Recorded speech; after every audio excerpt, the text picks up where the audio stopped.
Reflection. As part of your course at university, you will be supported to develop skills in reflection. Kit Sinclair describes reflection in this way. Reflection is a process of reviewing your repertoire of experience and knowledge to invent novel approaches to complex problems. Put very simply, it is a way of thinking about your experiences, about something you have seen or even something you have read, to draw new insights and learn from this in order to inform your future actions. As such, it is more than simply navel-gazing or running through an event in your mind. To truly reflect, you need to engage with your thinking, process and unpick the information in such a way as to glean new insights, recognise strengths, limitations, and drawing on previous learning, apply this to future situations. There are a number of reflective models providing structures to help frame your thinking. Stars of reflection include Graham Gibbs, Donald Schoen, and Della Fish, amongst others. Study Skills for Health and Social Care Students, published by Sage, offers a more in-depth exploration of these. As you will read, each model approaches a reflective process in a slightly different way, although the ingredients are still basically the same, and will include identification of a critical event or learning experience, an element of description of the event and any feelings or thoughts that arose at the time, for example, surprise, discomfort, confusion, worry, pleasure, confidence.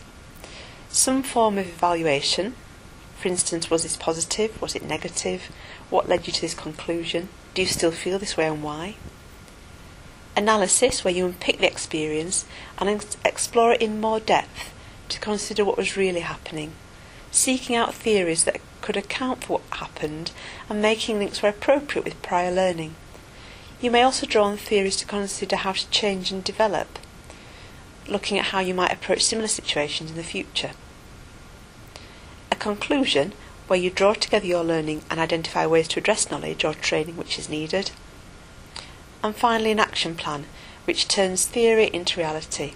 At this point, you put your theory into a series of practical steps based on your learning. Here are a number of extracts from student reflections. See if you can identify which ingredients of the reflective process they represent. Extract 1. Craig suggests that when students present in front of their peers, anxiety is intensified, and as a result of the need for group acceptance and validation, the student is trapped between the desire to perform well and receive a good mark, and the fear that in doing so they may be ostracised by others in the group. This could account for my ambivalence and nervousness. However, it was further compounded by memories of my last presentation, when I froze and gained only a borderline pass. This is a nice example of analysis. The student has looked to the literature and drawn on theory in an attempt to account for her response. She is also beginning to relate this event to previous experiences in order to identify possible contributory factors. Spend a moment now reading extract 2.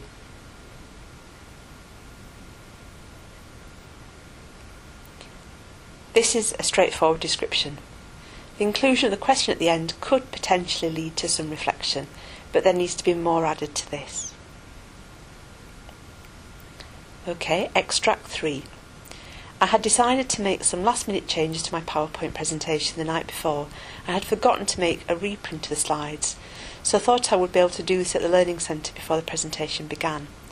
Unfortunately, they had changed the opening times, and this meant I was unable to access the printer before the session started. This upset me because I wanted to hand the slides and the leaflet in together as we had been asked.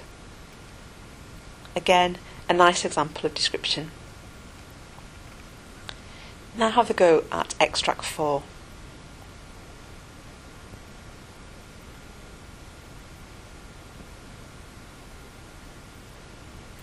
Hopefully you've guessed that this is a nice conclusion, the students pulling together their learning.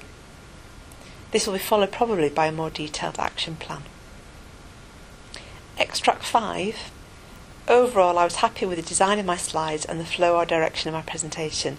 I have enjoyed the process of coming up with the idea for a group, having to think through the funding aspects and designing appropriate publicity. I feel I've learned a great deal from this module. My confidence has increased massively and I am looking forward to applying what I've learned in the near future. I did try to speak at the same rate as I had rehearsed, but actually forgot to look at the clock and I'm unsure how long I spoke for. Next time I may put my watch in front of me to remind me of my timekeeping. Here the students are identifying what they've done well and what they've done less well, and this would again sit well with evaluation.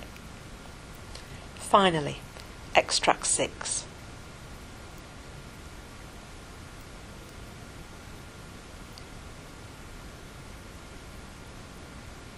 No points for guessing this one. It's definitely an action plan.